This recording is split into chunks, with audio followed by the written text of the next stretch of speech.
Oh, yes, indeed, Longhorn fans. You get a comfy win against Arkansas. We're trying to figure out the final score. 2-minute warning. It's 52-30 Texas. Longhorns going to get that win to set up the big game against the Aggies. It is the postgame show brought to you by the Lowy Law Firm. Of course, that is Jeff Ketchum, myself, Chad Hastings, Jason Sukamel. We're here at TC8 Social Austin. Thank you all for coming out for the watch party at 183 and Anderson Mill. We'll be back Black Friday evening for Texas and Texas A&M. And again, it's about to go final. 52-30 is the score. If y'all want to jump into the chat, feel free. Send us those super chats. Remember, $10 or more gets you guaranteed talk in the post-game show. Anything less than 10, we can't guarantee that. We'll do what we can. And Anwar Richardson, hopefully checking in from DKR as soon as possible. All right, Catch, get us started. A nice easy one for the Longhorns, putting up a 50-burger tonight.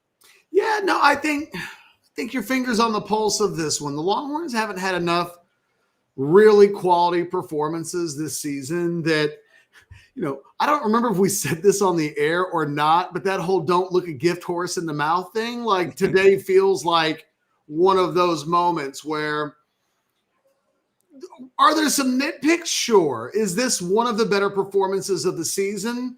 Yeah, absolutely. I mean, I asked all week long kind of a trick question of what the third best performance was for this Texas football team after the Oklahoma game and the Vanderbilt performance. And is it Ohio State? Is it the Georgia game? Is it any of those overtime games that you really didn't play that well in? And today this gets to be in the top three. So I think that Arch Manning was sensational. We kind of thought that he would, but it's one thing to say Arch Manning should have a monster game. And it's another thing for him to come out and throw for 389 yards, 4 touchdowns, rushes for a touchdown, catches a touchdown.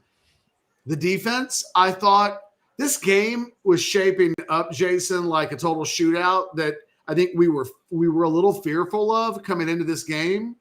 I mean, really, by the middle of the second quarter, I had no idea how this thing was going to turn out. But the defense turned it on, and once they got them to punt once, and I thought it was actually a really important sudden change moment. If you go back to that moment where Texas was the first team to blink, Arkansas gets Texas off the field first.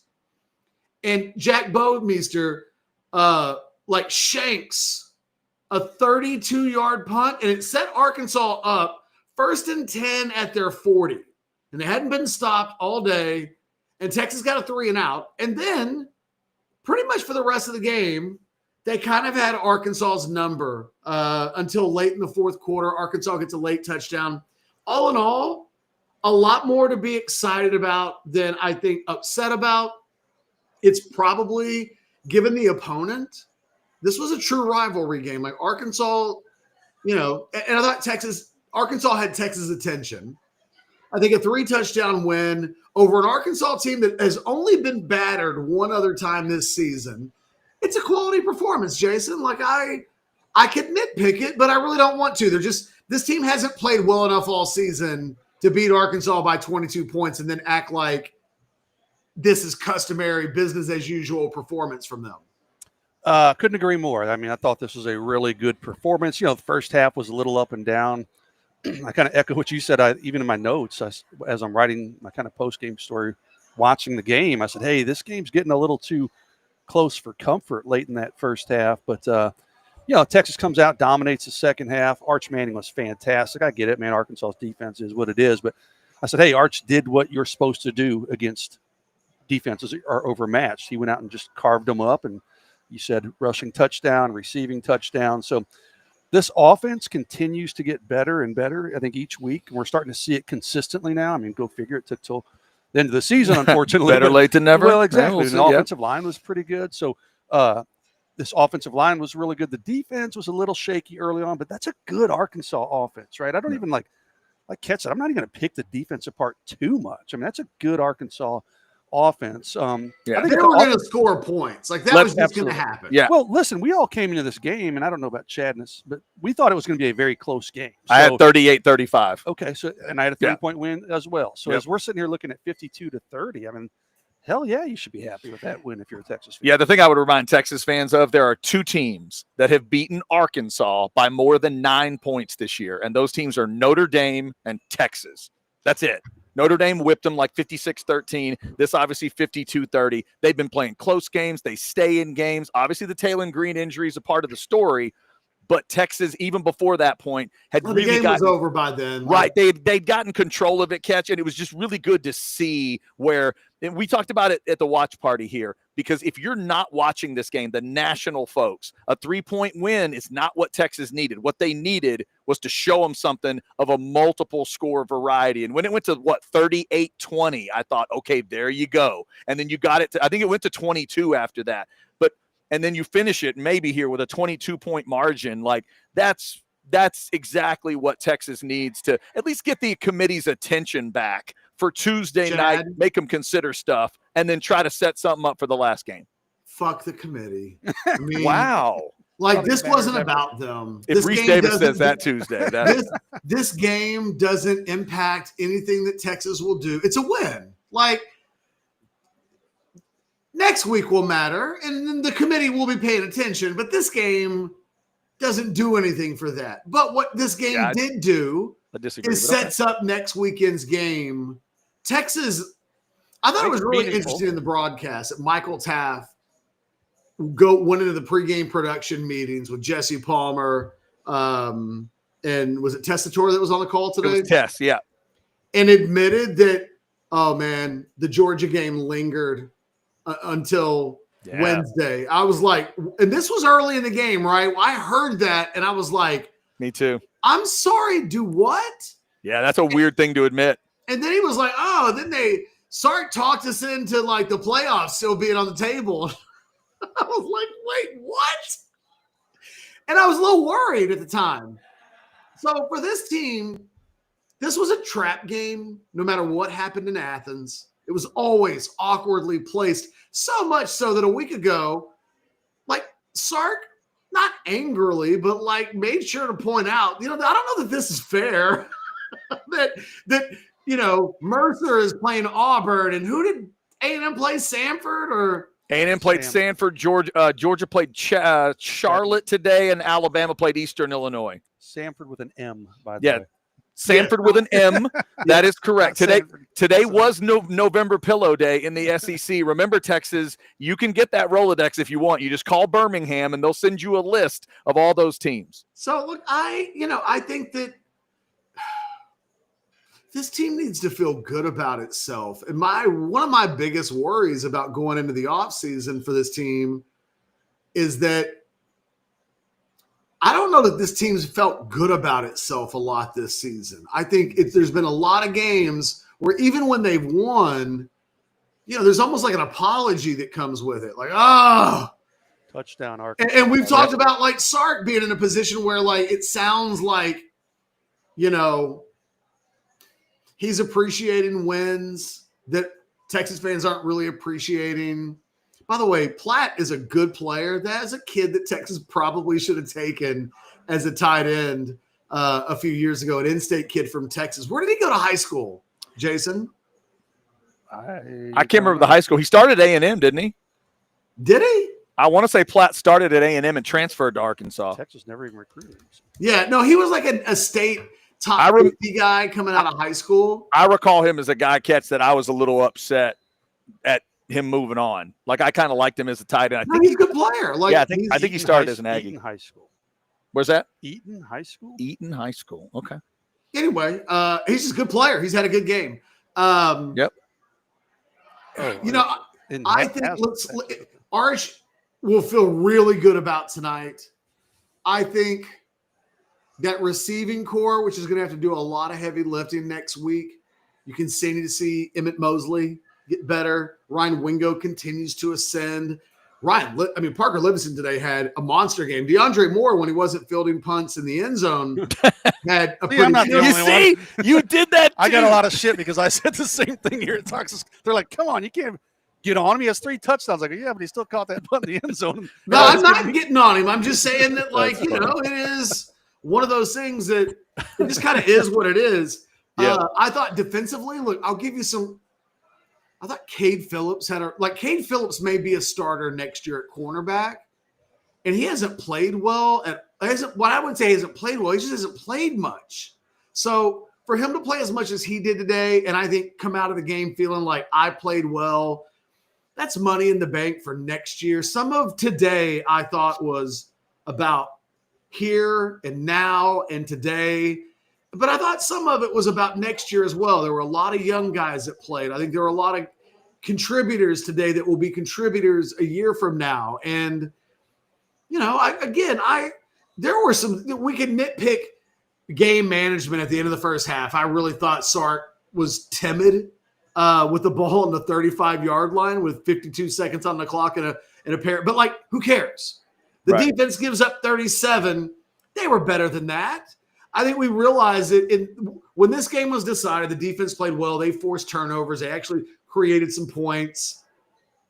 They didn't commit as many penalties tonight. There were a lot of things I think to feel good about. Look, Anthony Smith missing next week's first half because of a targeting penalty. God, such a bad call. Did you see an angle that makes you think it was targeting? I still haven't seen one. Look, one replay angle. It's not crown of the helmet, but it's helmet to the face. It's face mask to face mask. And I thought the point of contact was his shoulder. No, I thought it was a terrible they call. called that. I mean, I thought he doesn't duck his head, but the very first thing that's hit is his helmet. So horrible. Anytime there's contact on the helmet like that, yeah. I'm usually more like, oh, come on, than I am anything else. And I've come to expect that what I think they should do and the grace that I think they should give players, it really is did you hit him in the helmet or not?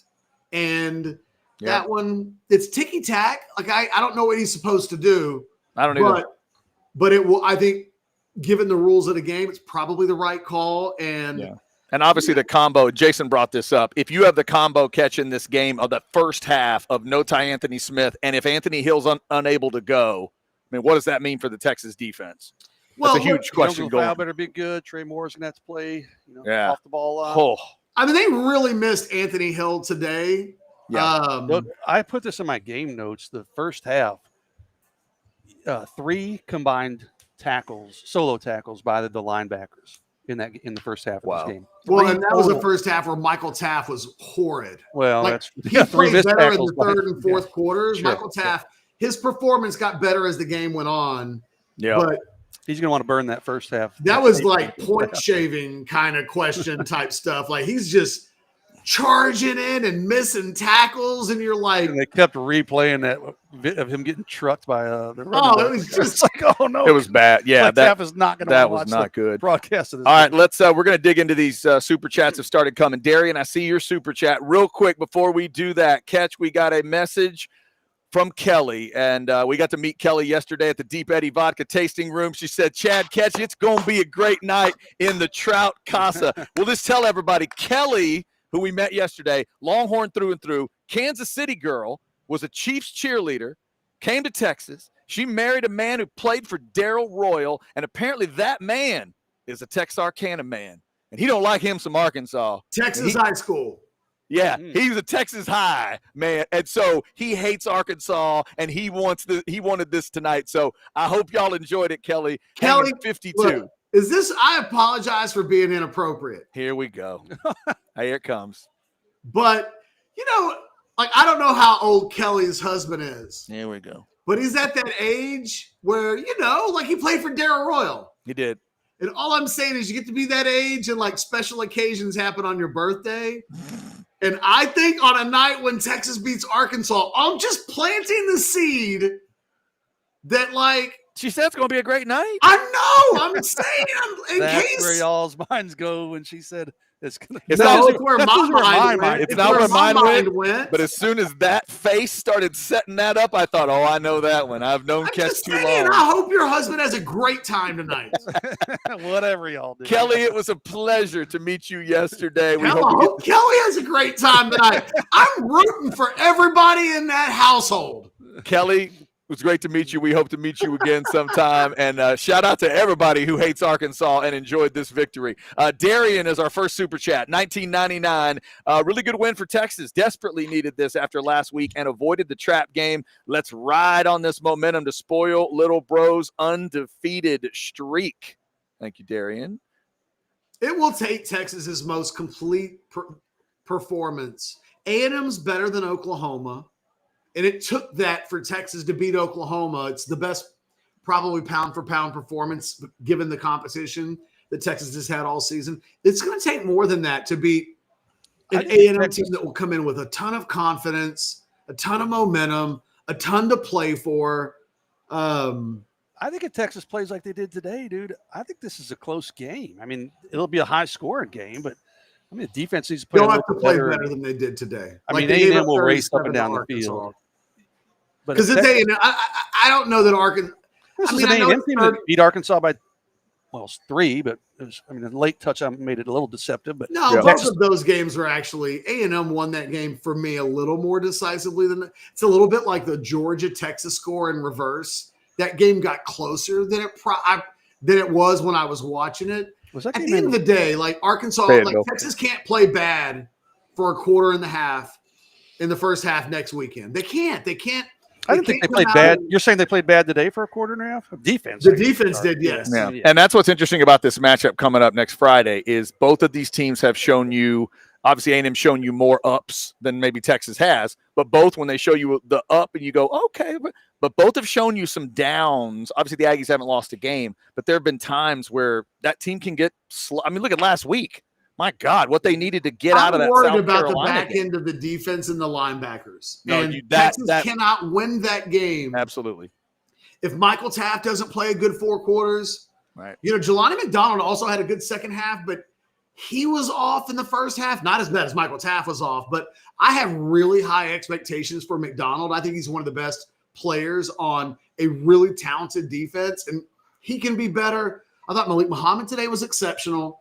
I thought, and McDonald had some moments. McDonald had some moments in this game. He did. Really, I mean, good. Yeah, he has the inexplicable interception that was kind of the unofficial end of the game. Yeah, man. Hey, is that a fumble or an interception when that happened? But all week, Catch, I said that the high end for Taylon Green can look so good, but his floor can. So can he went Chad, below where I thought he was going. I want both of you guys to answer this question separately, but Chad, you're going to go first, okay? Okay. The more inexplicable moment in this game, okay, was it the interception by Taylon Green or DeAndre Moore's fielding the punt in the end zone? More inexplicable. More inexplicable. Probably Green by that much would be my answer. Green by a hair. Green's play was bang bang, and it was stupid, and I don't know what he was trying to do, and he threw it over that tight end's head. DeAndre Moore's, I think he thought the ball hit his foot. I don't know DeAndre Moore. Oh, okay, that would be a different discussion. Thought it did.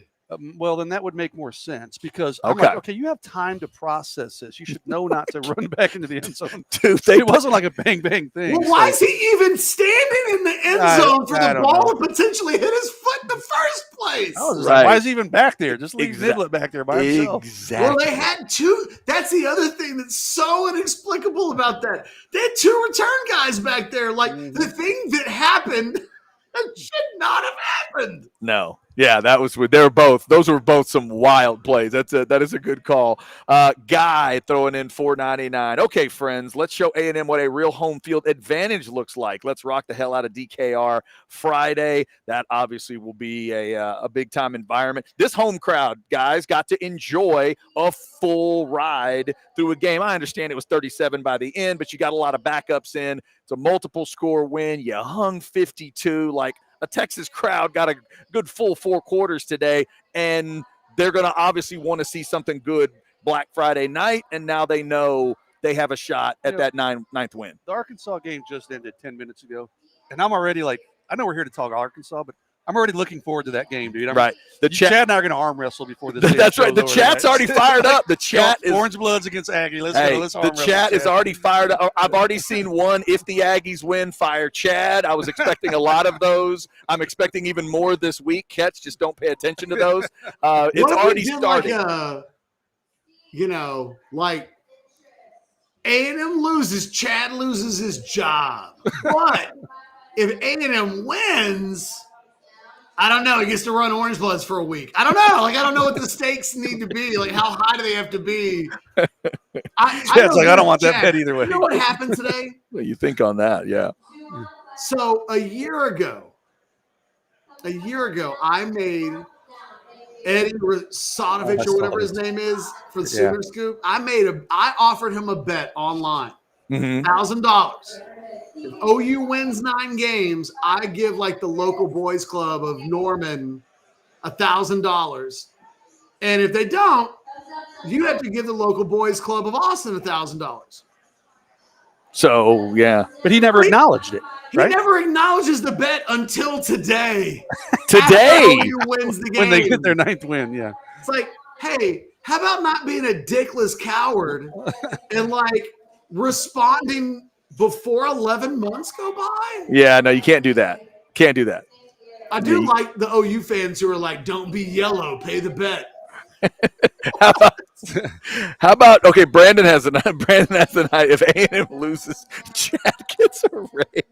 Oh my God! We're doing reverse Jedi tricks over here. The reverse if they lose, you get paid. Hey. You notice that's the first super chat or non-super chat that Chad put up. Hey, I put Kelly's up. Kelly's up. That's right. I put Kelly's up. Let me be very clear. On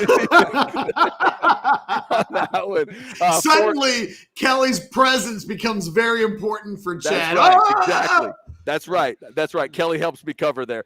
Jesse, $4.99. You can finally say Arch is the best player on this team. Guy balled out. Finally?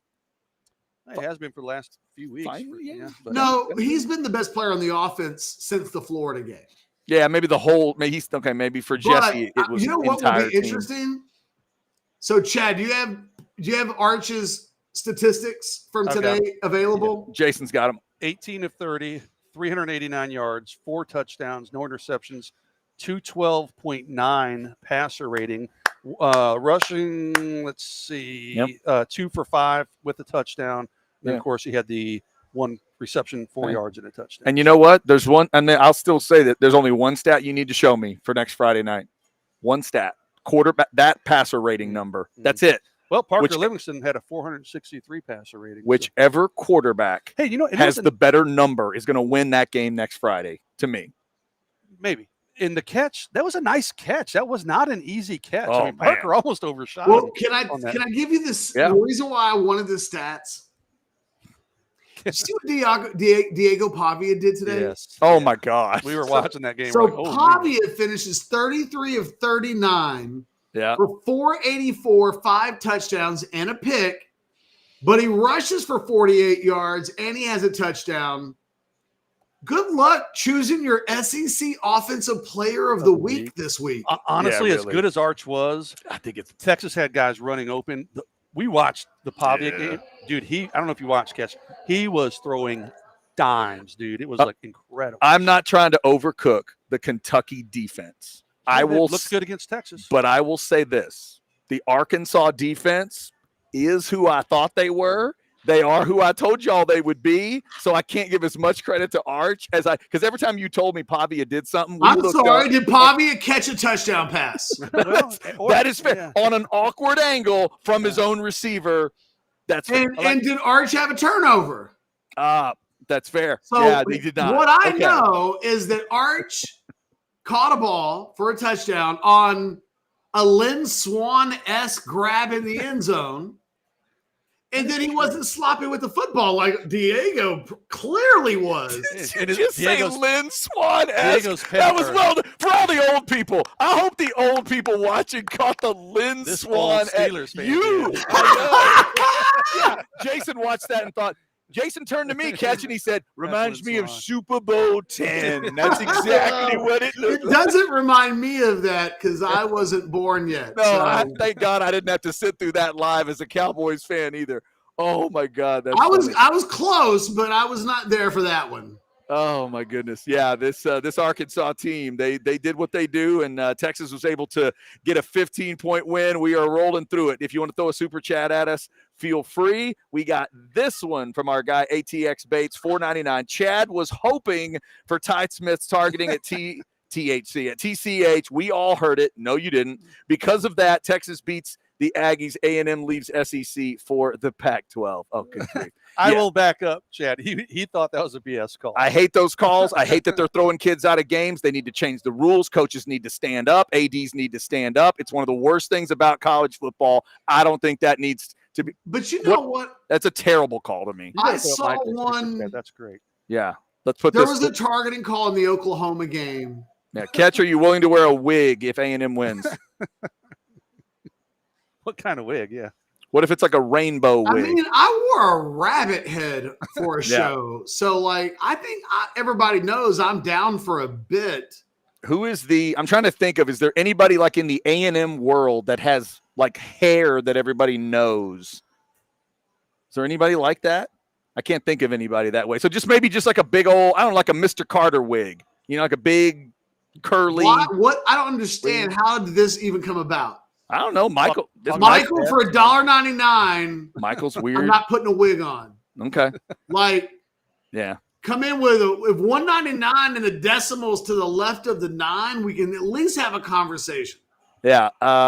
Okay. The Here right of comes the 9, I guess is what I'm looking for. FB 911, $5. Love the Selly in the end zone. Bevo only less drops than Wingo. Yeah, Beagle didn't like when that ball hit him. He kind of Where flinched a little where bit did there. it hit it? I think it's in his Hit back. him in the back. Yeah.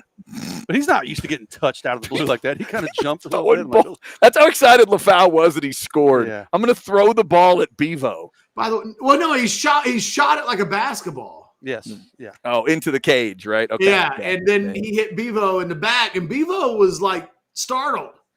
Yeah. By the way, to be fair to Ryan Wingo, didn't drop any today that I can remember. I mean, He did Mosley not. did, and Parker did. And Wingo had a couple nice catches where he knew he was going to get hit, or at least one. I remember on the sideline, the ball took a minute to get there. Remember, and he knew he was going to get hit, and he stayed and made the catch. Ryan Wingo, 6 targets today. Ryan Wingo, 6 catches. Yeah. There you go. Yeah. It's a good. Obviously, that's a great solid day there. Mosley had a couple of moments. Injuries had a couple. What was Injuries' final? 2 for What did they get him? 49. Got him 2. Okay.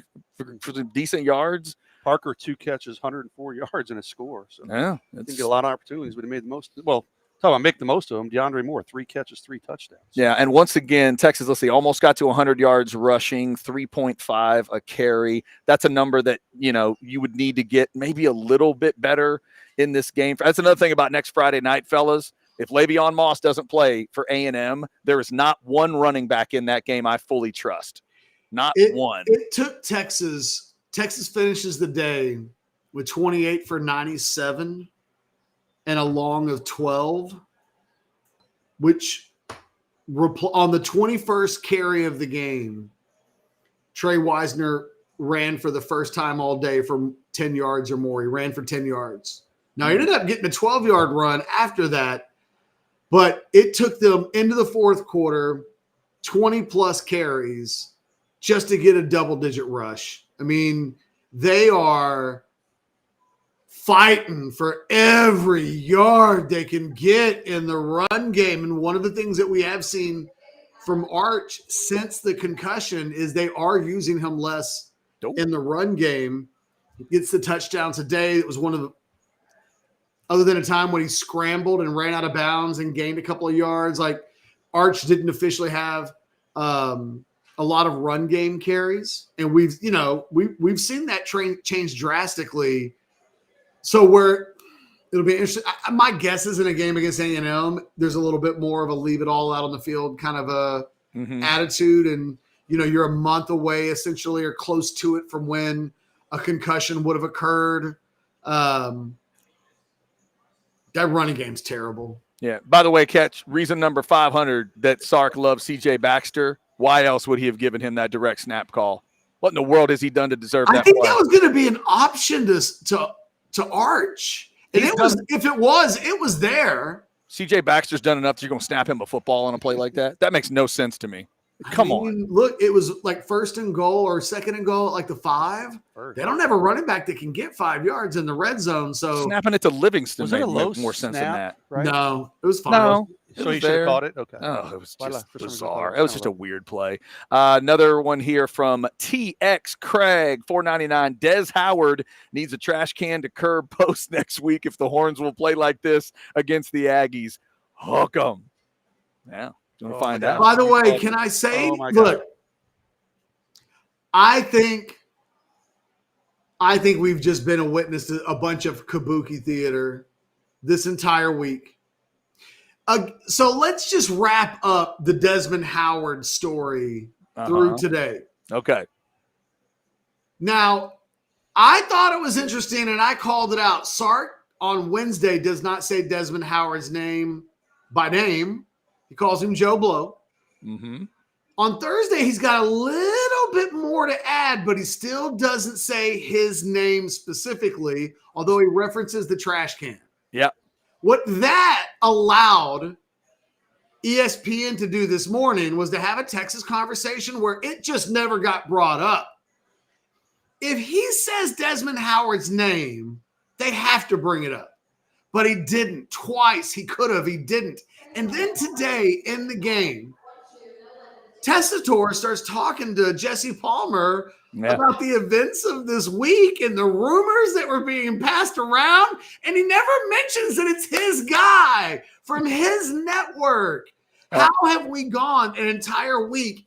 And everybody who talks about this story, whether it's Sark, whether it's game day, or whether it's the game crew, no one dares to say Desmond Howard's name out loud. I think the whole thing's rigged.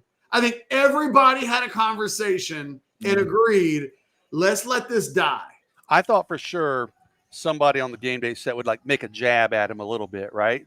Maybe not talk about it directly, but make a little jab, but it wasn't even acknowledged. So that tells you they were told not to. Probably. Yeah. And maybe because he did it on his own private social media platform. No, I'm telling you, this thing was ironed out at some point during the week, and it was like, look, he's gonna fire back, but he's not gonna say your name, okay? So he'll puff out his chest a little bit, but like, don't say his name, and then they're not gonna bring it up on game day, and then the whole thing's gonna die, and that's what's happened. We're the only ones still talking about it on the postgame show. They went out of their way today to not have that. Someone said Joe mentioned his name. I never heard Desmond Howard's name mentioned. Yeah, I'll be honest, the volume at TCH Social was a little lower than we needed to be at that moment. I kind of heard him start it, but I didn't hear every detail of it. But either way. And I would also remind people that Joe Tessitore's other job is calling for WWE. It's all a work, people. It's a work. We're all being worked. Just understand it. If you start to see the sport like that, Chad, then you can kind of shrug your shoulders and just go, well, I mean, this is what they do. Yeah. No, that's it. I think that's a good, healthy way for a fan to deal with all this stuff when it starts to happen.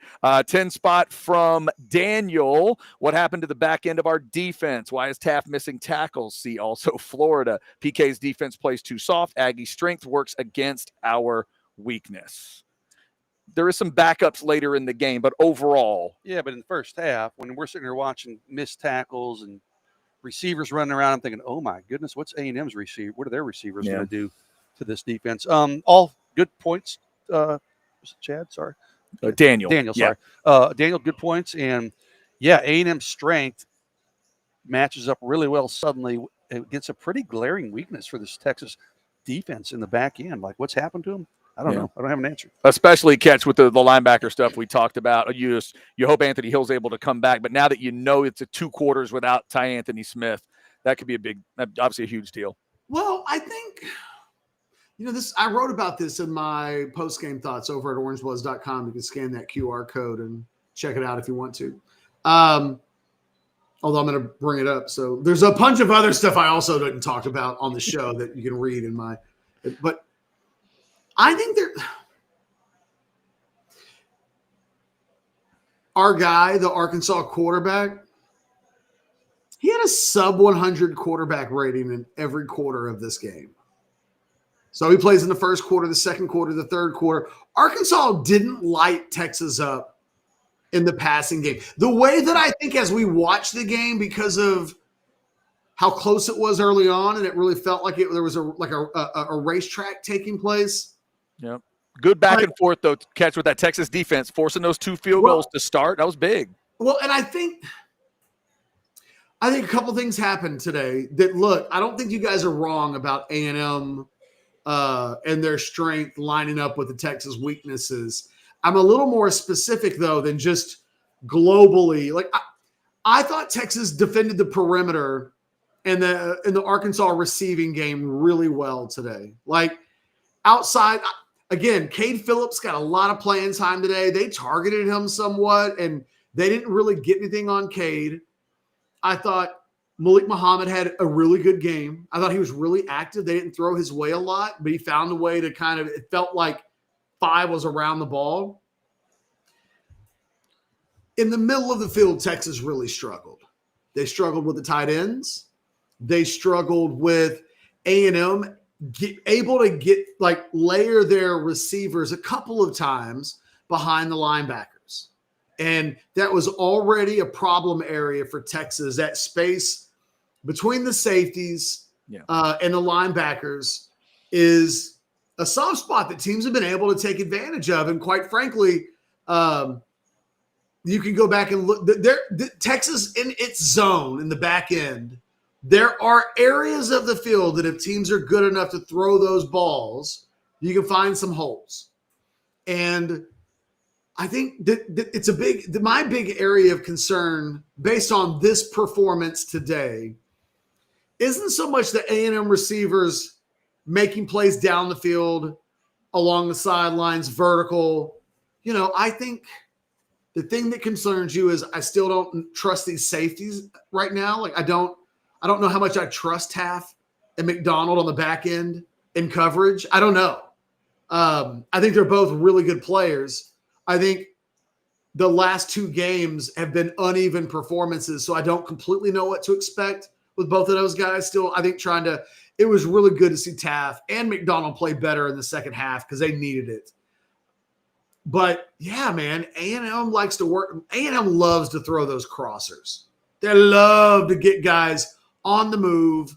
They love to get them on the run. It's just, and it is the Texas weakness right now. And so, yeah, like I think that especially if Anthony Hill doesn't play, I'm all kinds of worried about Leonga Lafau and Trey Moore holding it down. Even if Ty Anthony Smith comes back. And this game, I don't know if Texas can win this game without Anthony Hill. They really need him to play. They're very vulnerable in the heart of their defense from the second layer on if he's not able to play. And Arkansas found a lot of success in that area of the field. You look at their tight ends. Platt ends up going 4 for 66. I don't remember what that big tight end's name was, but he had the big catch that was actually a nice adjustment on the ball. By the way, nice job by Parker Livingston on that 50-yard ball in the third quarter. Mm-hmm. Excellent adjustment on the ball. Really kind of reminded me of the catches that Adonai Mitchell and Xavier Worthy both made against Alabama in Tuscaloosa. We saw 2 that night where Texas receivers just made amazing in-air adjustments on the ball. I swear to God, it feels like we've gone 2 years. And I've seen a Texas receiver do that since that game. And I thought Parker Livingston made exactly that kind of play. Like, that was more him than the quarterback. Yeah, and honestly, that's the best catch I've seen since what that catch he made where he got hurt. He made that catch, didn't he? I can't remember which game that was in. That crazy one where he flies through the air. Oh, yeah.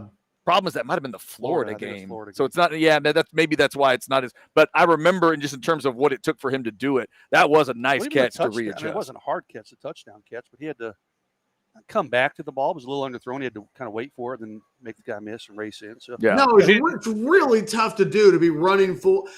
It's whenever I always talk about that Mitchell and Xavier Worthy, those touchdowns, Worthy was never known for his ability to make adjustments on balls in the air. That was like a lottery ticket being cashed.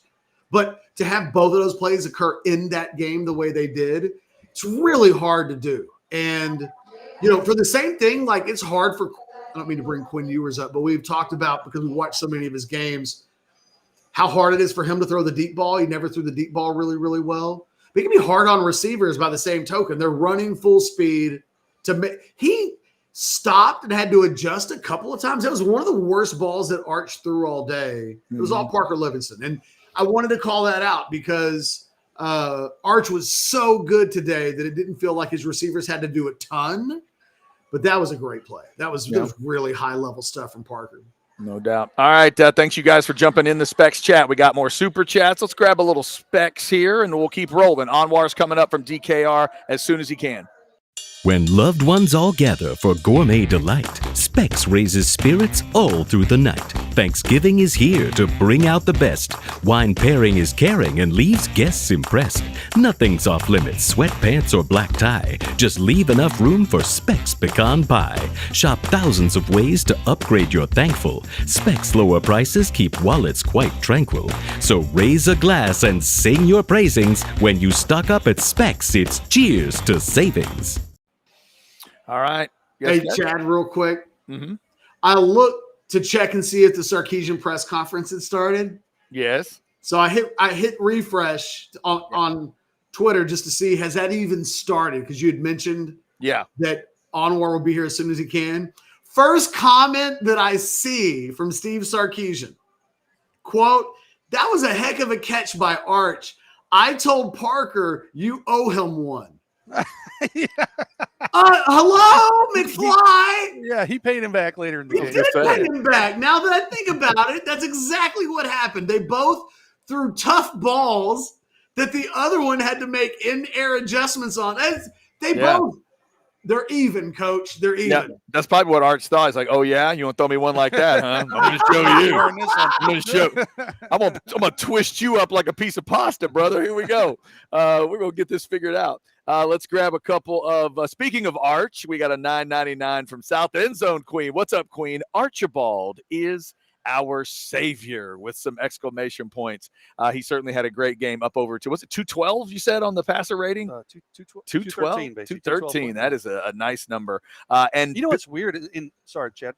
He started off 6 for 6, and then what was the number? Because at one point he was like 8 for 10 of 18. 10 he of 18. was 4 of 12 in the second quarter. Yeah. So it's weird. Listen, he had an amazing game, but there was a moment there when his stats was like, "Oh, what the heck?" And that's why I do the quarter-by-quarter breakdown of the passing numbers. Quarter by quarter. Ketch doesn't decide that these games happen in quarters, folks. They just do. Somebody else decides it. He just keeps up with the numbers. That's not his fault. When the numbers Jason's right. In the second quarter, he was 4 of 12 passing the ball. And it was exactly. But it never really felt like that watching the game. Because that's where the drops occurred. So that included the Mosley drop. That included the Livingston drop. Like there were a few mitigating circumstances that his numbers would have been even more impressive in the first half and in the second quarter had, again, circumstances. He was a little bit. He's been a victim of circumstances in bad ways a few times. That was one of those. He can live with that. On a day when he goes for 18 of 30 for 389, almost all of the incompletions and bad stuff happened in the second quarter. What is 18 completions, 389, so 22-ish yards per completion, dude. Not bad. 18. Not bad at all. That cleans us out of super chats. If you want to throw one in, feel free. Again, $10 or more gets you talk for sure. But I'll tell you, after a game like this, pretty much any super chat you send we'll get to, because it's one of those where it's a nice, easy win in a way for Texas, and not a ton of super chats coming in right now. So, all right, Jason, post one if you like. Yep. And Chad, I want one for you too. Mm-hmm. Being unsung, we have not had. This just hasn't been a season where we've been able to talk about wins to such an extent that we ever get to like the guts of the wins, because we're talking about overtimes and they shouldn't have let this happen or whatever. On a day when they win, very comfortably, was there an unsung hero for you that we haven't talked about yet that deserves a little bit of special recognition? Me, I'll go two things. I thought the interior of the offensive line played pretty well. Looked like the pass protection was good. And I think Ethan Burke, quietly, I said that during the game, Ethan Burke's had another good week. He's had good weeks here the last few games, I feel like. But he had a couple plays I thought that flashed and made some plays in the backfield. So I'll give Ethan Burke a unsung hero for this game. Nobody's really talking about him, but I thought he had some nice plays. I think we mentioned DeAndre Moore earlier, and it's hard to call a guy with 3 touchdowns an unsung hero. I'll mention the 2 portal guys, though. I thought Mosley and Injuries had the pass catching guys out of the portal. At least they had a little bit. Like, they're guys to me that I don't think they're bad players. And Mosley came out of the injury, and you started to see him using a little bit, used a little bit more. Injuries just, I keep waiting I wish I could get to I feel like there's like an engine button on Injuries and it's set on 3, but it could go to 5. And it's like it needs to get cranked up a little bit. So at least we saw a couple play. You said it was a good average for him, only 2 catches, but a decent average. 6 targets, Jack Injuries did. And Mosley. Wow. So I feel like those 2 guys, Ketch, we talked about this portal stuff. We know what needs to happen moving forward. But if this team has a chance to beat A&M, Arch has got to have a better passer rating than Marcel Reed at the end of the game. But B, you got to show off your receiving talent. Wingo's got to have a night like tonight and act like a WR1. DeAndre Moore's got to do something like he did. And then I think those other 2 guys are critical. I think the 2 transfer guys have to be visible. You got to get those Aggie linebackers thinking about Jack Injuries. Because this is an A&M defense that is not worthy of that nickname that they used to be called. They can be pretty darn good at times. They can be attacking at times, but they can also give up chunks. What they gave up to Notre Dame, what they gave up to Arkansas, that first half against South Carolina, they will give up a lot. You got to make them think about your weapons, and I think those 2 guys maybe gave you a little belief that they can do that next Friday. I think Mosley is really hitting his stride. There are times when I watch him, I think he might be the best receiver on this team. And then I see Parker make a great catch, or we can go do his thing. But, Mosley, if someone wanted to tell me, hey, they think he's Texas's best receiver right now, I wouldn't really have a problem with it. Catch, was there somebody in your mind that we didn't mention? I like the Mosley and Injury shouts. What's interesting is there's somebody that I've been exchanging messages with for a couple of weeks now on Injuries. Well, this is good. Real quick, Catch. Somebody's put in the chat. Sark just said we will get Ant Hill back next week per Anwar. That's good. That's good. That's excellent news. Yeah. And it'll be interesting to see, will he even be on the injury report, or is he just back? I'm curious to see how they handle that. Ryan Wingo was on the injury report this week, and I was never really sure why. I think Emmett Mosley is this team's best wide receiver. He's not their most explosive receiver, but what we talk about with like a number 1 wide receiver is on 3rd and 12, who can you throw it to get 12 yards? Absolutely. And I don't know that Texas actually has that guy, but I'm much more inclined to believe that Mosley will make that play at this point. He's a more natural receiver than Ryan Wingo. Ryan Wingo, they are not now figuring out how to maximize what he does instead of, I think, trying to make him do too many things earlier in the season that he's just not great at yet. I think they try to use him like a wide receiver 1 and asked him to do wide receiver 1 things, and he's not really ready for that. Interesting number. Don't look at the stats, Jason. I'm not. I promise. Okay. Who led the team in targets tonight? And if I'm not mistaken, this will be the first time this season. I think Ryan Wingo has led the team in targets every game that he's played this season, except for tonight. I saw it earlier. So I'm going to guess more. I'm guessing more. I think Moore only had 3 targets or 4 targets, and he caught 3 touchdowns. Mosley had 8, right? Mosley had Is it 80. Mosley? Yeah. Wow. I only know that Mosley because led- I saw it earlier. Okay. So. There have been times this season when Wingo's hit double digits in targets and nobody else is within half of his target share. Tonight, we see Arch have the best game he's ever had.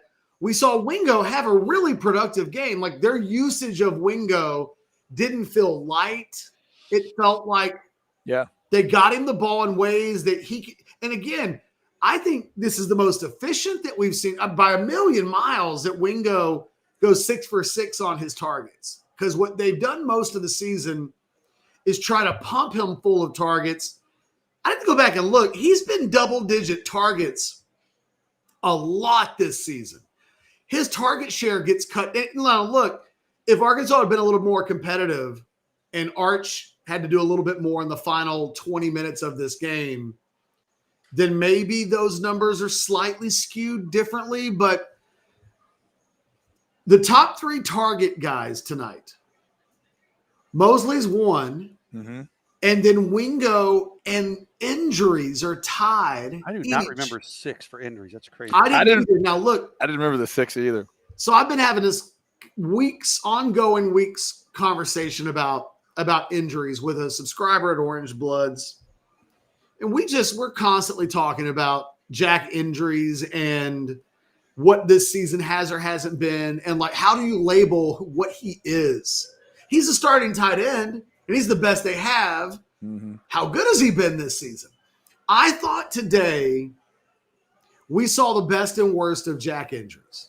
The best is I think he's a good football player. Like, I think that you can see why he statistically had some success last year at Cal. His ability to work the middle of the field, peel off, get to the second level, give his quarterback a target to hit. Like, he's cagey. Okay? But what he's not is athletic. So as soon as he catches the ball, the world just suffocates him. And there's not a lot of there's no burst. And you know what? I became kind of okay with that today because I think I've watched them use injuries this season. And I feel like at times this season, they've been asking him to do a little bit like Ryan Wingo. Run the tight end routes in a Steve Sarkisian offense instead of what does this guy do well and how do we get him involved? I thought tonight, it was as good as we've seen injuries look. And you're right, Chad. I do think it's good to see him go for 2 for 49. I do think he's a guy that this offense could be better next week if he's a guy that can catch 3, 4, 5 passes next week and just be productive. You don't need him to be a game changer. It's a little too late to expect that he's going to be Gunnar Helm in this offense or Jatavian Sanders in this offense. He's more Juan Davis than he is either of those two guys. But you can't have a tight end position that gives you nothing. Yeah. And Plus, you know what else it gives you? Both of those guys give you the middle of the field in ways that some others don't. I'd like to see more DeAndre Moore utilizing the middle of the field, but what Mosley gave you on some of that crossing stuff and what injuries gives you in the middle is big. And I thought tonight, instead of using him in space and instead of a lot of times they tried to throw him the ball near the hash marks or outside the hash marks. And I thought tonight where he's able to work, what injuries was able to do a little bit tonight was honestly work that area that we're talking about Texas struggling with a little bit, that there's that layer behind the linebackers and in front of the safeties. Injuries got there a couple of times today and makes plays. Again, if he's got any real speed at all, he scores on the long throw. Yep. He just doesn't have the giddy up. Right. Just take it the whole way. Throw him a play where it doesn't need to happen. To your point, Catch, throw him a play where if he catches the ball and falls down, that's fine. I'm okay with that now. And I think I've expected more of that. Yeah. Also, I've been like, dude, you're supposed to be like the number 2 tight end in the portal. Right. You're replacing Gunnar Helm. Like, but he's not Helm. Are high, meet the bar. Yeah. He's not Helm. He's not Mark Andrews. He's not. That is not who he is.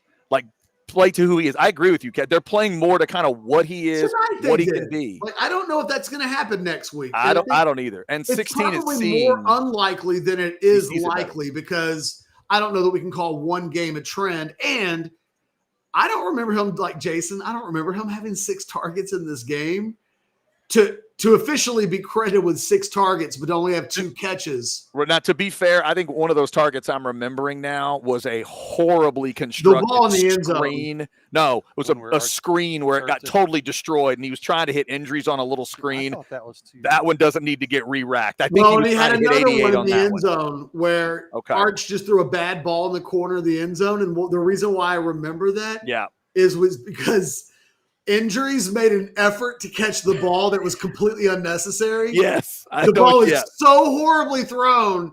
He could have turned himself into Gumby, and he was not going to catch that ball. But bless Jack Injury's heart, he like dove and he gave it a real college try. And it was, of all of the Arch Manning 18 of 30, where, he think about where was Arch bad today?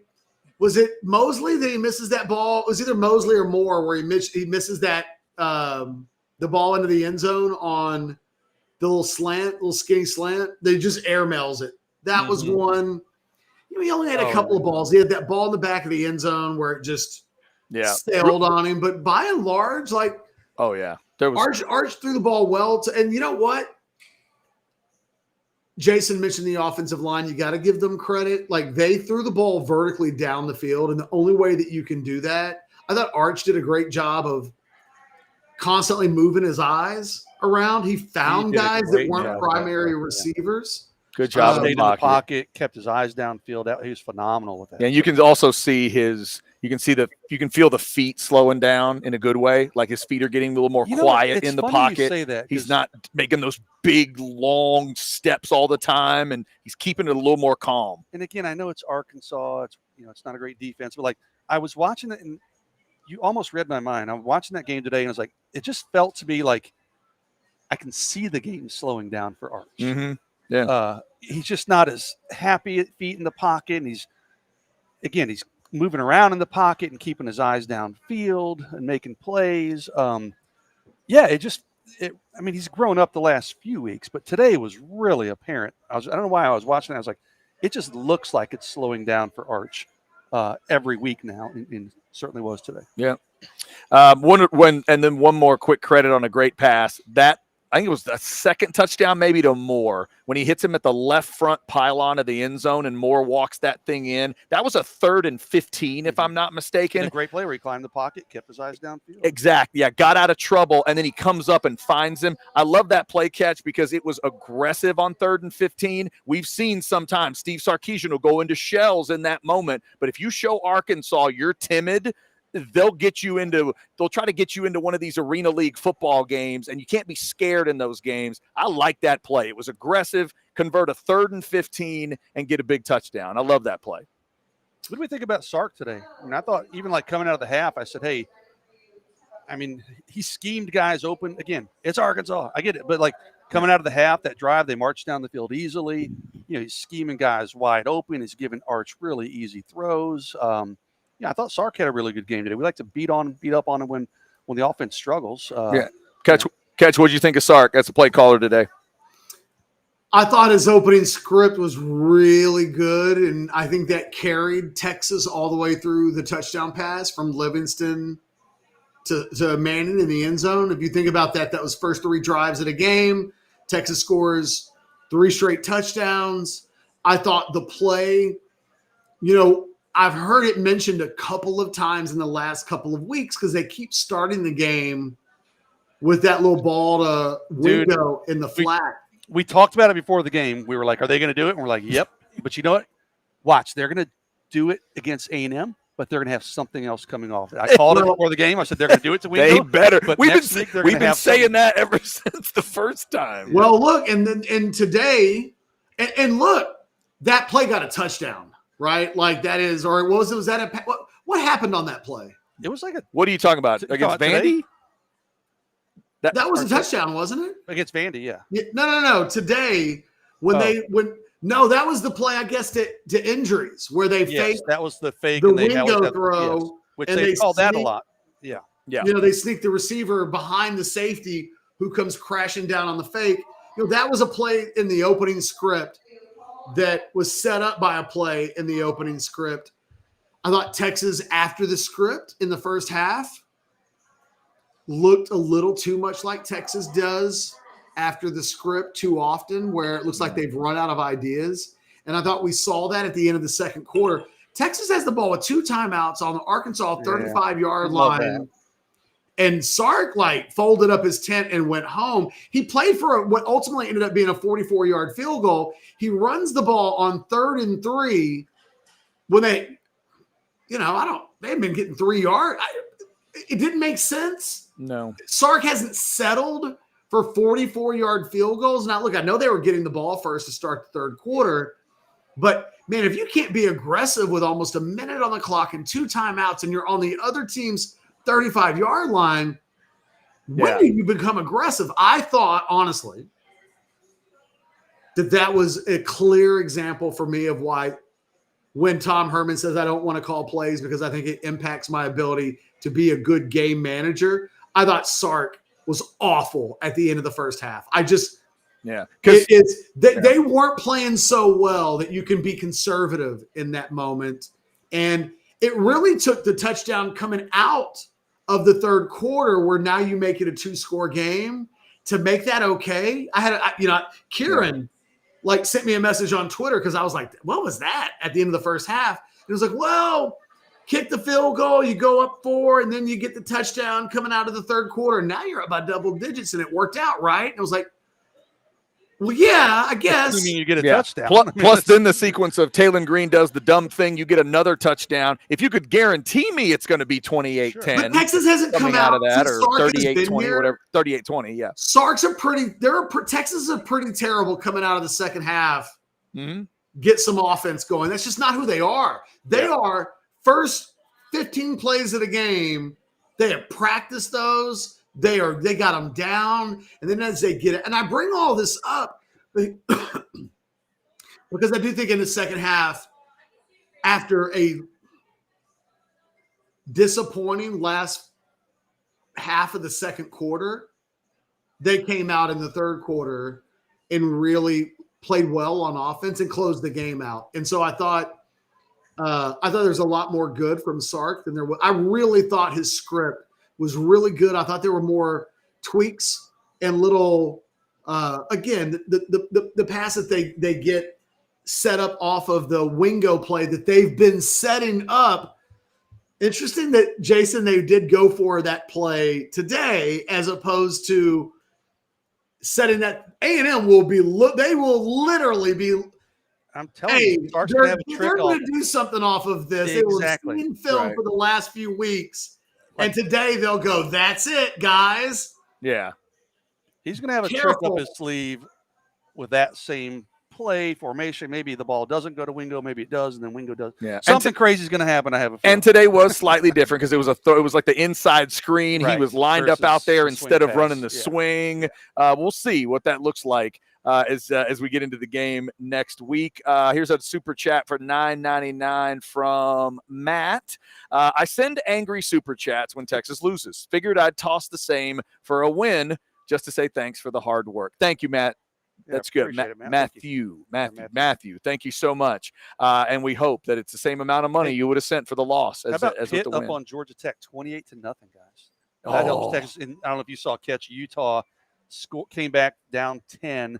They scored under a minute left or about a minute left to win the game. That would have helped Texas if Kansas State could have held on. Okay, so Utah hangs on to win. Yeah. Georgia. That's good that Georgia Tech's losing because the ACC needs to get more confusing. That really is going to be helpful. That just keeps it messy. That'll be one ACC team. So that's about the only one that's gone Texas's way, or it looks to be going Texas's we know way. Oklahoma won. That's Texas needed that to be a loss. Yeah. And then what's the other? What about the USC Oregon? The Oregon won the game, right? That. So, that helped. I mean, one team. That gets USC out of the way if that were ever going to be a thing. Yeah. But either way that game went, you could argue it's going to help Texas, I guess, for a little bit.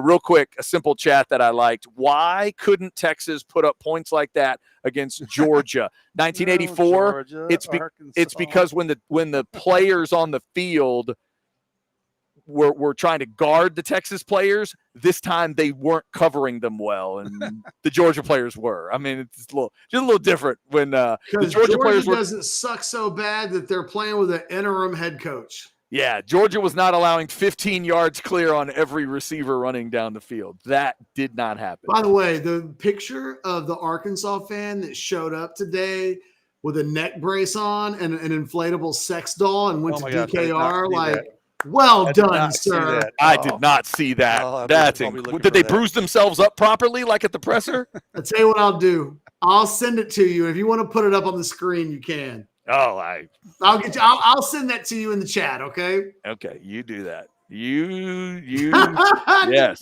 Now that I know that, I'll make your life a little bit. Oh, you're going to send it right here in the show chat? Yes. Yes, actually, beautiful. I can just upload it into the. Oh, if you could do that for me. If you could do that, that'd be a nice gift from you to me and all the people. I'll work on that. I don't know, put something up on the screen and I'll work on it. Still one of my favorite memes of all time when it's Petrino at the podium and he's all bruised and scraped up. It says, "Don't care, had sex." Don't care, had sex. Somebody throw it in the chat of 3 teams ahead of Texas losing today. I hadn't necessarily thought of it that Georgia way, but Tech, okay. USC. Who's the third? Losing. I'm not sure who the third would be, but that could maybe could BYU could and be BYU Cincinnati. We'll see how that game goes.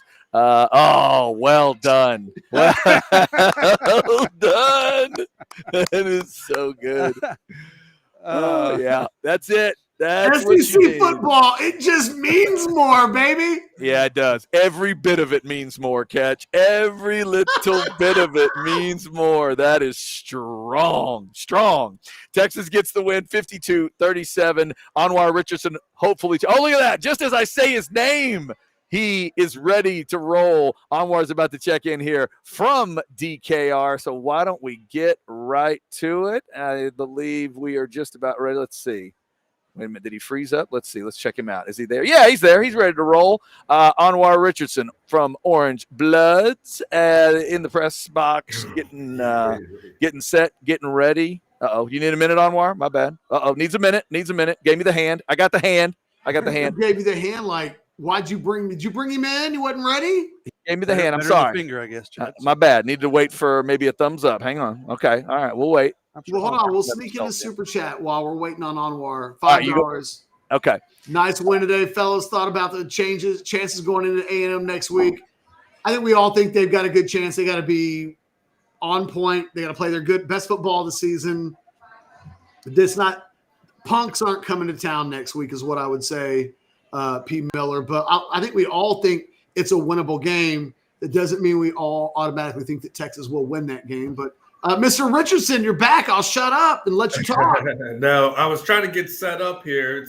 It's a difficult setup here. I'm actually standing because when I was sitting down, it was just, you would see all these lights above me. It was just bad. So it was just taking me a second. But then I was trying to get my audio here and set. So, but good evening to everybody. Yes, I'm sorry, Anwar. I jumped the gun. We were so excited to talk to you. I just wanted to talk.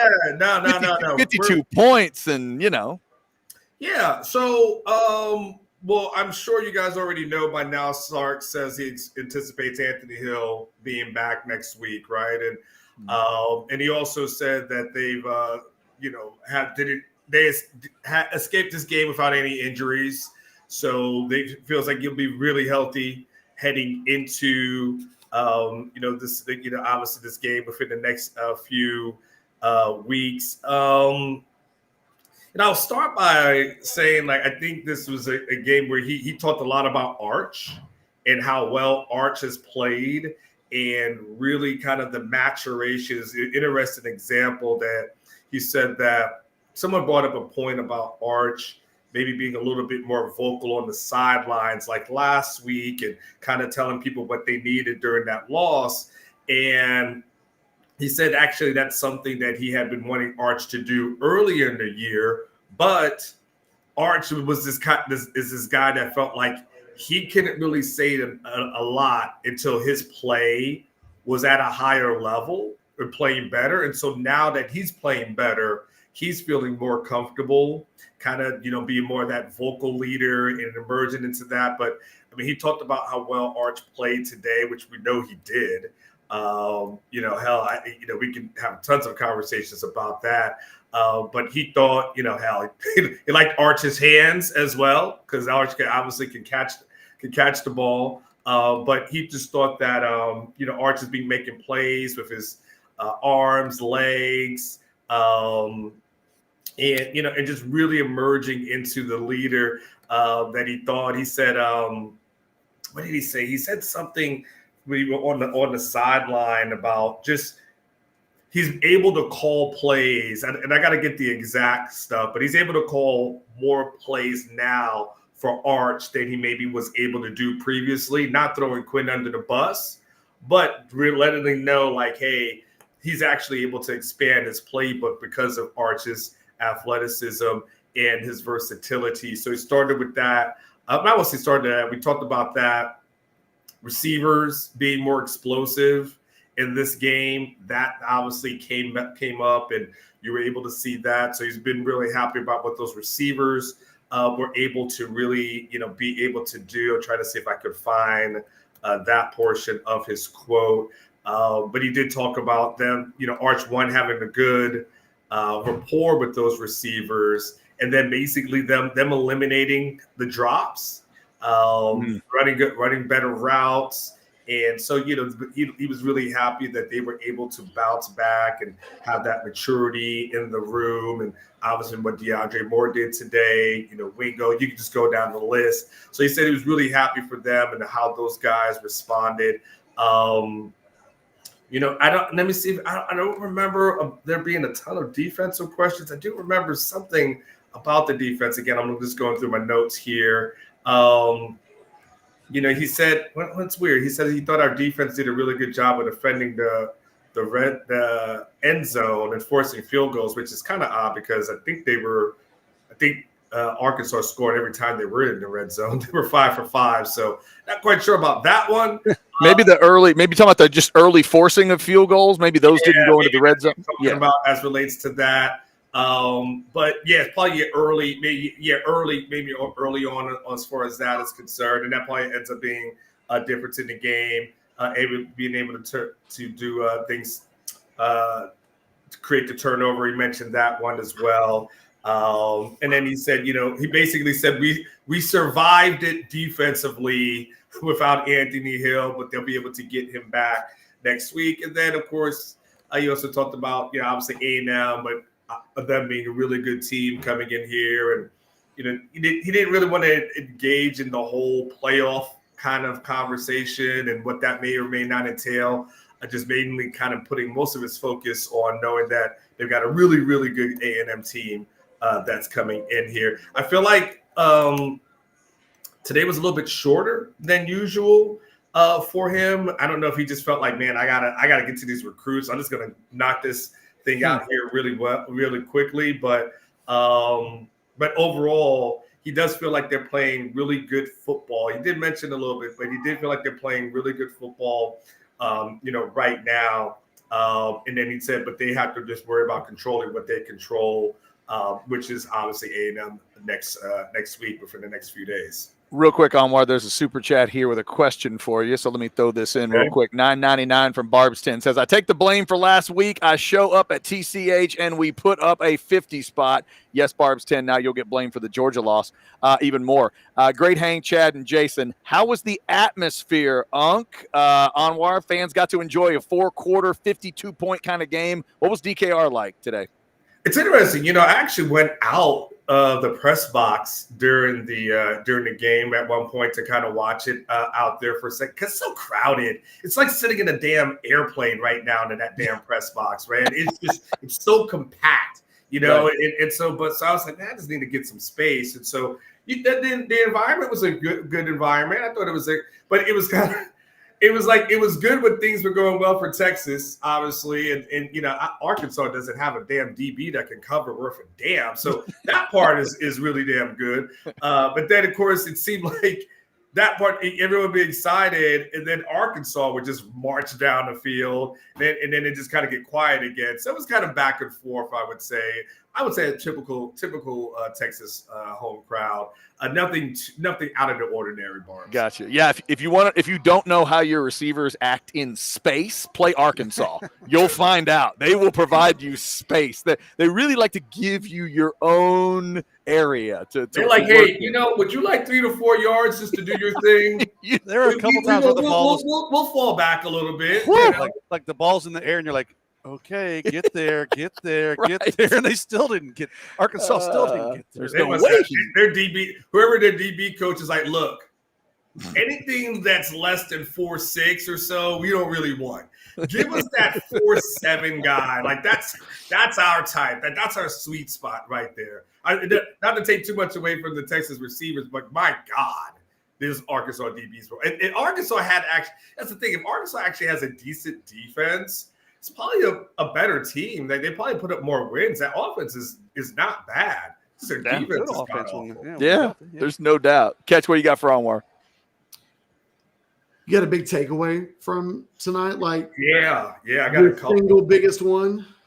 Well, my singles biggest one, I always try to operate out of fairness, right? And so if I was critical of Arch to the beginning of the year, I have to give him his roses now.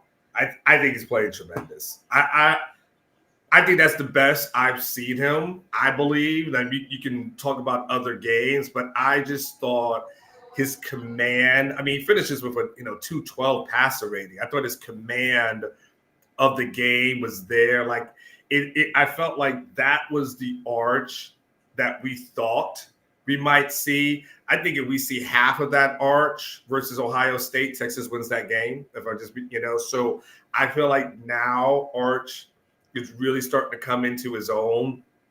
And I really love what I'm seeing from him. And I'm really the confidence, the poise, this move, just the little things, this movement in the pocket, right? Just seeing there, moving around the pocket. It doesn't seem like it seems like he's going through his progressions a lot faster, and he's throwing a really good ball. Throwing a couple of balls, like you said, okay, and even Sark said there's probably a couple of balls you probably wish you could have back. But outside of that, no matter what happens versus A&M and what happens, even if they don't make the bowl game, I think that a Texas fan could have legit hope as far as what 2026 would look like. Trying not to go too crazy with the preseason projections, but also understanding that what's up, man? But also understanding. So somebody wanted to come in here and record, but I got the spot first. Hey, we're very considerate to not walk into the shot, but not considerate enough to not slam the door. Yeah, exactly. That was true. Anwar's in here. Boom.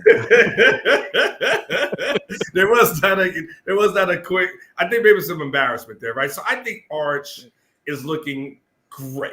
I'm just saying he's looking great. I thought, and here's the deal.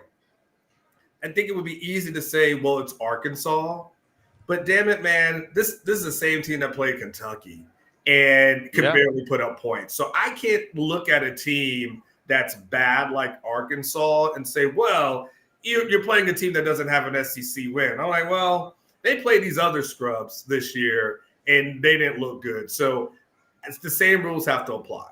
I thought the offensive line played better in this game. I don't know what Allison's grade is going to look like, but it wasn't, going in every game.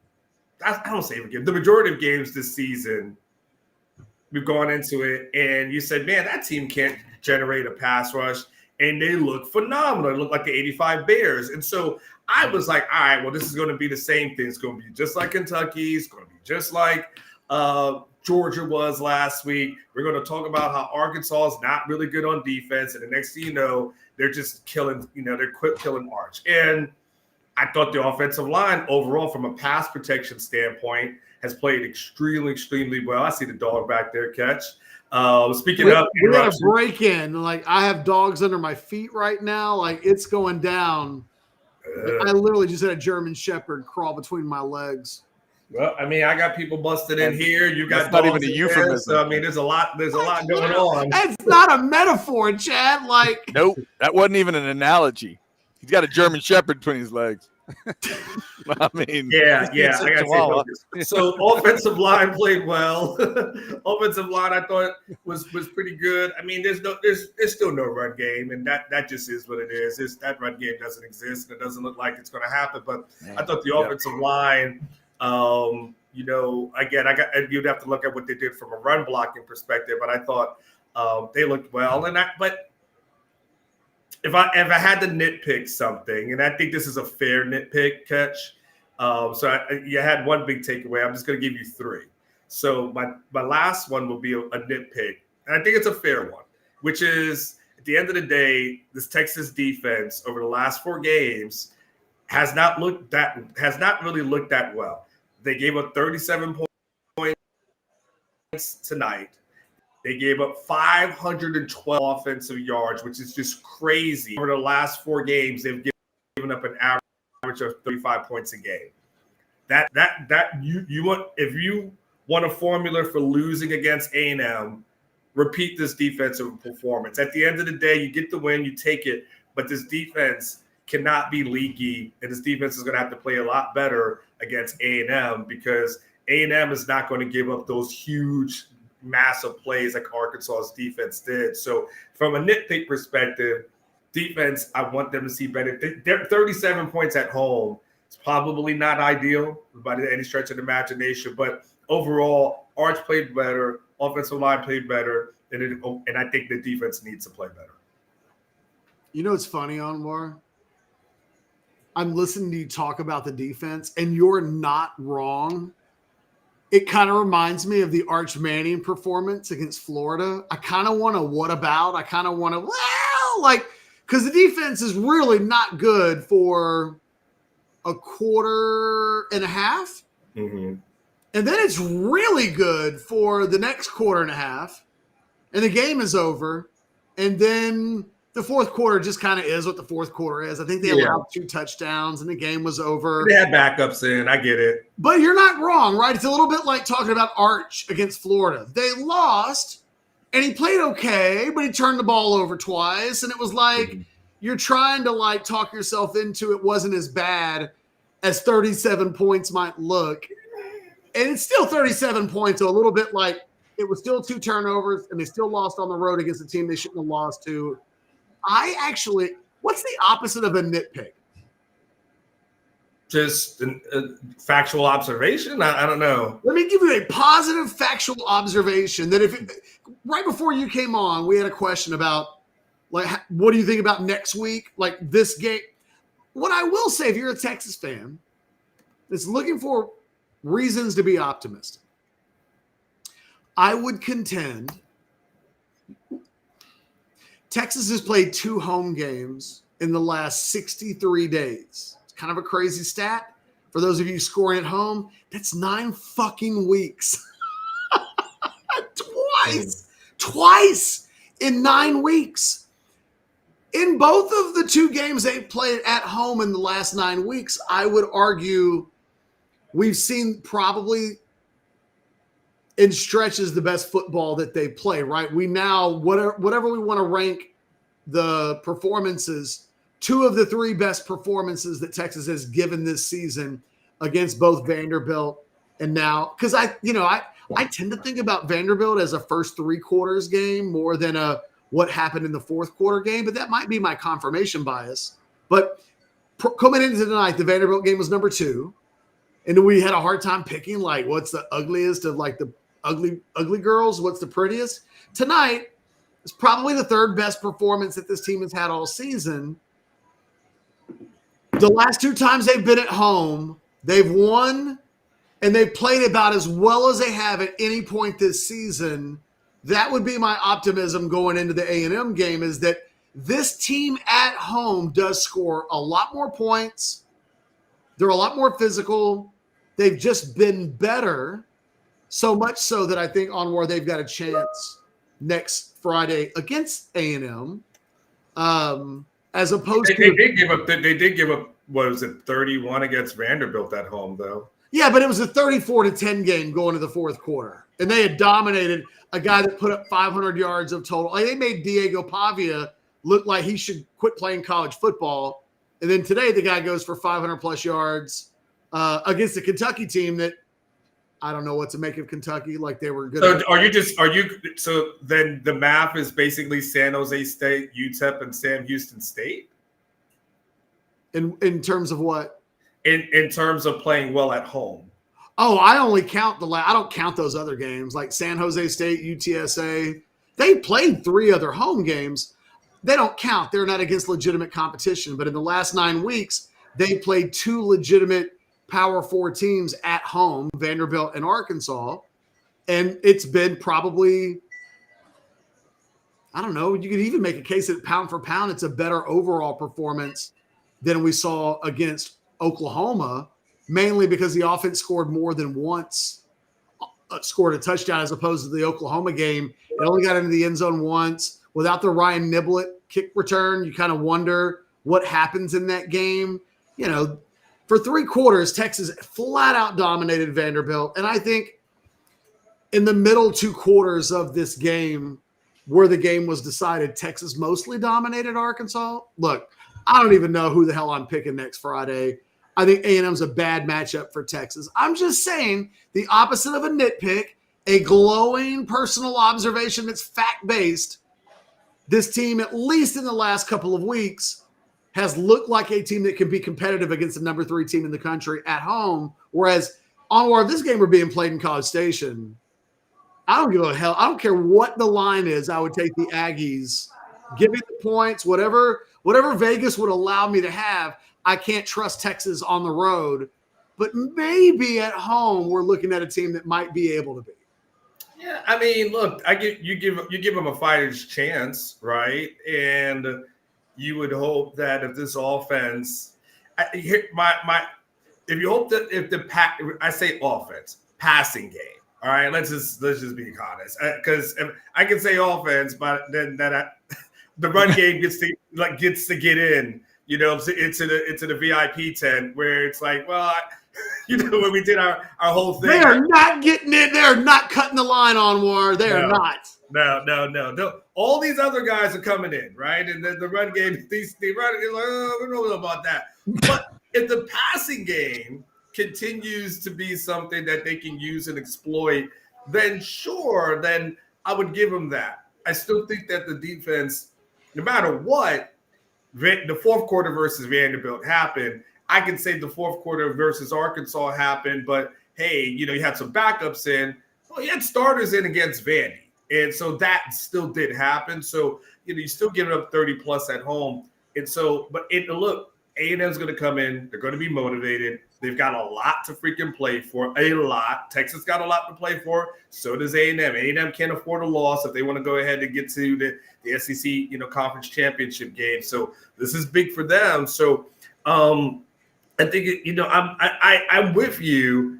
For me, it's just because I see the passing game looking better that I tell myself, okay, sure, but listen, my prediction record is crap at this point, so it doesn't matter. It just is what it is. The quarter's like 4-7 now, or something like that. No, it won't hit today. So it did win today. 5-6. Which the quarter I think is 1 game behind me and Anwar. I think Anwar and I are 6-5. But Anwar, not a banner year. Anwar, you picked them to beat Arkansas, right? We all picked Texas to win. Oh, yeah. We all thought I think it was like 34. I mean, yeah, and someone asked to make my correct pick this time, and the answer was, of course, yes. I finally had my pick actually match what my prediction was to be. But I mean, yeah, there's a chance. Like for me, and Jason and Chad, it's next week for me is not. Or when I say next week is not about Texas needing a win in order for the playoff committee. To me, it's just getting a win. Like that's all that's about. That playoff thing, you may or may not be able to control. I'm not convinced that where Texas is now essentially, Chad, they've got to jump up to the 10th spot in order to get into the playoffs, right? So essentially, because 11 and 12, you've got to have the group of 5, you got to probably be the ACC. So essentially, they're going to have to leapfrog all these other teams and jump up to 10. I don't know if that's going to happen. They may be able to, with a win, maybe they jump to 13 or so, but I don't know if they jump to 10, right? So unlikely, at the end, the end of the day, for me, it's not about beat this team, go to the playoffs. It's more about just beat them, try to get to 9. Well, it's also like, where's the positioning going to be? Do y'all think this is a top 15 matchup? Does Texas get at least enough love from the committee? They're going to slot up to at least inside the 15. Are losing, so they're automatically going to move up 2 spots, right? USC is going to fall out, and looks like Georgia Tech, so they'll move up to 15. Careful, Haynes King. Oh, the Yellow Jackets are scored within 14. Let's not just we're sitting next to an Aggie that going to the third quarter of last week. That's right. Plus, Haynes King will come get you now. 28-14. Don't write off the pride of Longview before it's time. He'll come after you, that Haynes King. Anwar's right about next week, though. A&M will have a lot to play for, but so will Texas. And it's not about the college football playoff. I mean, yes, that's still hanging around out there, but you get a chance to bump A&M probably out of the SEC championship game, right? I don't think it's probably. I don't think they can win any tiebreaker, assuming that Georgia and Bama don't lose. Yeah. I don't think you can get in if you're A&M and you lose a game. Yeah, so I mean, you got that to play for. Just a lot of pride. Hey, 2 in a row at A&M against A&M. Excuse me. You're going to make A&M's road in the college football playoffs a lot tougher if they lose that game next week. Absolutely. Because they're going to have to play a first-round game. But right now, the way it's seeded, A&M's got a pretty easy draw. They get – I forget who they get in that first round, but it's not a very – or I guess it'd be second round, but not a very tough draw. It's maybe the easiest one of that second round. So Texas has a lot to play for, mostly pride. It's a rivalry game. But I agree with Anwar. Like, don't eliminate the college football playoff stuff. It'll be talked about this week. But I think what they're playing for is just to win your pride and, frankly, to kick A&M in the teeth a little bit. And the thing is, and you're also playing, and you don't want to play preventive, but a 9-3 conversation at the end of Friday night is going to be different than an 8-4 conversation. Because if 8-4 is still going to be viewed as disaster. Like that's the margin of this. 9 games, and you beat A&M in Oklahoma. It's not a successful season, but you can kind of spin it like, hey, we played a tough schedule. We beat both of our rivals. Correct. They're both top 10, top 5-ish when we beat them. So and then you could say the committee snubbed us, like all those kind of things like that. You can go on that, right? 8-4 though, that's a harsh look in the mirror, and you don't want that. That's what the margin is. It's in hell. If you get 9-3, and then if you just win your bowl game, and you say you're 10, you can say, well, hell, you get closing on a high note.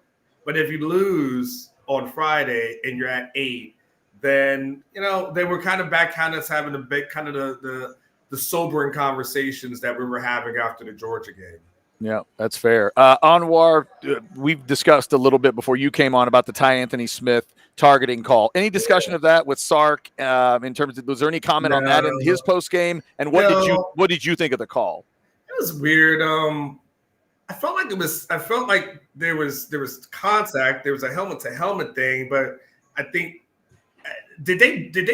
I mean, I guess they reviewed it, right? But they reviewed it. They did review it, but it didn't seem. It seemed like a bang bang play to me.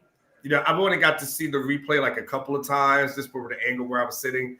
It seemed bang bang. It didn't seem like he was trying to spear the guy. It just seemed like their helmets collided, in my point of view.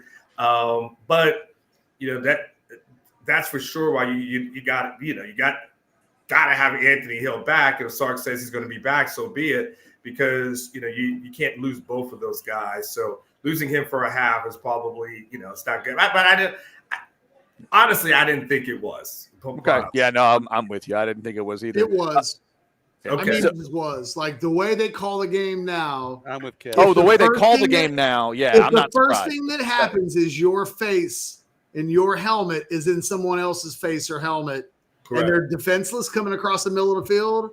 You're just going to call that. And then it was super bang bang. Like, I don't know that 0.2 of a second went off between the time he catches the ball when the contact hits. But I mean, he does lean in and hit him with his helmet to helmet. And I don't think there's any way he could have avoided it. But as soon as I saw the replay, I was like, well, they're not overturning that. Like, yeah.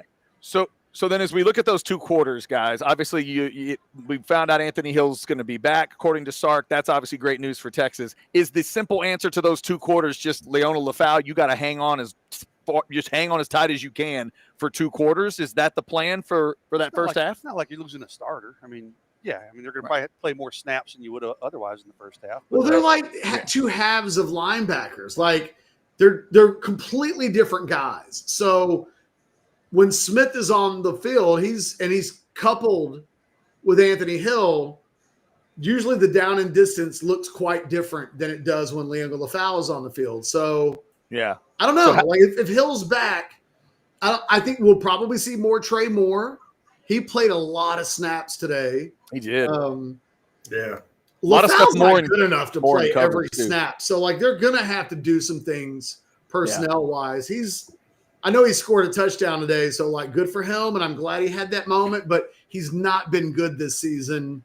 And Ty Anthony Smith every week has been taking his snaps. Yeah. So, it's a little bit like asking Kobe Black or did Jalen Gilbo even play today?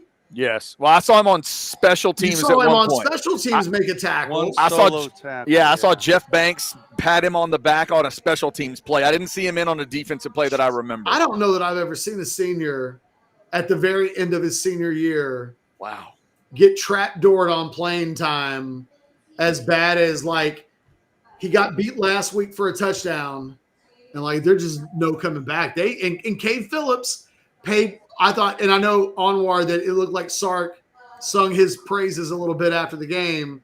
Yeah. They put Cade Phillips into a position where it could have been a bad day. Instead, he had a good day, and I feel like they think he'll continue to build off of that. And I'm kind of amazed that Jalen Gilbo is in this place in his career, but here it is. I mean, we talked about him, and everyone did, like, okay, well, he's going to be the John A. Barron replacement. Like, that was what that was supposed to be. That was what that was supposed to look like. And that was the expectation. And we talked about, hey, Gilbo was ahead of Barron, before Gilbo got injured. And so this is supposed to be picking up where you left off. And it has been the kind of regression on that one has been definitely surprising as the season's gone along. Yeah, that's the old saying about you're supposed to have a short memory at cornerback. Well, when he got beat by Noah Thomas, everyone that was deciding whether he played or not got a long memory real fast. Now, the good news is that's such a strange play now. He'll probably, like, over the course of 60 minutes against A&M, if he were to play the whole game, Ty Anthony Smith's probably playing 35 snaps. And then 30 are probably going to Lafau, and then you've got the other guys that are rolling. So, you're probably talking about you got to survive 15 plays next week with somebody filling in for him until he can play. Man, if you're Texas, you hope you go to the third quarter and if you're Texas, you're like, hey, that was better than we thought, as opposed to thank God he's back on the field. So, yeah. But like, it's not like the worst thing. It's not like losing Anthony Hill, who's not going to come off the field in that game. This is a guy that's situationally turned into a pretty solid player. It shouldn't define how this game goes. Michael Terry could tackle better. McDonald can tackle better. And I think that will make the back end of that defense a lot better. Those guys have got to play better. It's not just the linebackers. That whole back end of that defense will get picked apart by A&M in a grotesque way unless they start playing better. All right, we are cleaned off on Super Chats. Anwar, you want to give us a final thought, and we will let you go? Hey, man, I mean, look, it's always better to do these shows after a win than a loss. I would say this. I'll end it like this, and I'll give Texas credit. When you lose the way that they lost against Georgia, when you deal with all the stuff that the Sark rumors – as far as is he leaving or not, what does that look like? this team could have definitely handled this thing on Saturday in a very distracted way. We don't know that Georgia could have been the thing that led to just a horrible ending. Could have been like a spiral, a circle of things going downhill. So to be able to come back after that and hell, the coach, and I asked Sark about this, and he talked about how he addressed that stuff with the team going into before he talked to us, and he said he liked their resolve. So I'll give them credit. We're not going to talk culture wins or things like that, but I'll give them credit for what happened on Saturday, what happened on Monday. Could have been guys just saying, you know what, man, to hell with this, man. This season's almost over. Hell, Tuesday, if you think about that, when you get the college playoff stuff that comes out and it looks like you're kind of out of the mix, could have been easy pack-in day for those guys. And those guys really sucked it up and fought through, and they pulled out a win. And it's a good thing. So I would say if you're, as a Texas fan and you start thinking about, the losses, but I also think if you start thinking about how the team rebounded from those losses, whether it was Florida and they rebounded from a win against Oklahoma, Georgia, they rebound with a good win with a whole lot of things that they had to deal with this week. I would say at the end of the day, you should go ahead and feel good about the team. And again, we'll see what happens on Friday. But I think overall, I would say I'm impressed by how they were able to handle what was a very stressful and difficult week for them. Anwar Richardson, we appreciate it, sir. Drive safe and go yell at the person to open that door. I will do so. Y'all take care. All right, man. Anwar Richardson from DKR. Texas gets the win, 52-37. Catch, final thoughts on this one. Texas gets win number 8. They are trying to set themselves up for win number 9 and make an argument to the committee. Go enjoy your night tonight, guys. Like, we have plenty of days in the days ahead to feel consternation about what may or may not happen on Friday. Arch Manning just had a badass game. Colin Simmons had a strip sack. Don't feel like we've mentioned his name in the postgame show. He was really great again. Man, how good was that play? The beginning, the setup of that play, that gave me Brian Robinson, Rod Wright kind of vibes. It just that the two parts of that play, that was good stuff, man. Simmons was a beast. Well, and he was hunting. Like, he'd gotten close a couple of times to making a monster play. That was good. And I think he may have left the stadium irate if that game ends and he's close like a half dozen times and never – I think I saw the quote like he finally got home. And he did. That's his 10th sack of the season. It's funny. I made a prediction back in the summer and the spring where I predicted that Simmons would have 15-plus sacks this season. But I did so with the caveat of, like, he might play in 15 games. Right. 15 might have done – if they were playing in a season where he still had – 3 or 4 games left at a minimum. Like, I think he's going to hit the number. And I think that. Where is he now? He's at 10 after tonight. He's at 10. Okay. But, hey, to your point, Catch, Texas had 9 quarterback hurries in this game. He had 4 of them. Oh, no, man. And we haven't even mentioned him now we're wrapping up the show. So he's such a I asked the question about, is there an unsung hero? And I would call Colin Simmons an unsung hero. Right. I thought of him, but I thought, Chad, don't say that out loud. You can't. That doesn't count as an unsung hero. I'm gonna tell you real quick before I get your final thoughts, Jason. Think about next week, guys. The 2 quarterbacks are critical. I still think whoever's got the best rating wins the game. But think about the 2 killers in this game, Colin Simmons and Cassius Howell of A&M. Number 1 for Texas, number 9 for the Aggies. Whoever's louder between those 2 guys might really determine who wins this football game, because both those guys, when they get going and they make impacts, good Lord, do you feel them? They can be the types of guys that make one play that turns – absolutely turns the game on its head. Yep. And this rivalry's had a couple of those at time to time too. A couple guys off the edge making a play can change everything. My final thoughts, I think it's a good win, man. I mean, again, it's 2-9 Arkansas team. I'm not going to sit here and say Texas fans stick your chest out all week. And changes my perception of the A&M game. Not necessarily, but I think it's a good win. The defense has to play better. I think the offense we're seeing, I said it earlier at the top of the show, consistency, which we didn't see early in the season. If that defense can play a little bit better than it did tonight, I think Texas has a chance on Friday night. I wouldn't have said that a few weeks ago, but I think Texas has a chance with this offense playing the way it's playing. I think this is a good win. Like the Ket said, hey, man, if you're a Texas fan, enjoy this one. Celebrate this one. Enjoy your Saturday night. Yeah, I'll say it again. Only two teams have hung 50 on Arkansas this year, Notre Dame and Texas. They're the only two teams that can just say they obliterated Arkansas. And I'd say obliterated. 15 is maybe not that. But hanging 50 on them, only two teams did it. Arkansas played a ton of close games. So you can feel good about that, certainly, if you're a Texas fan.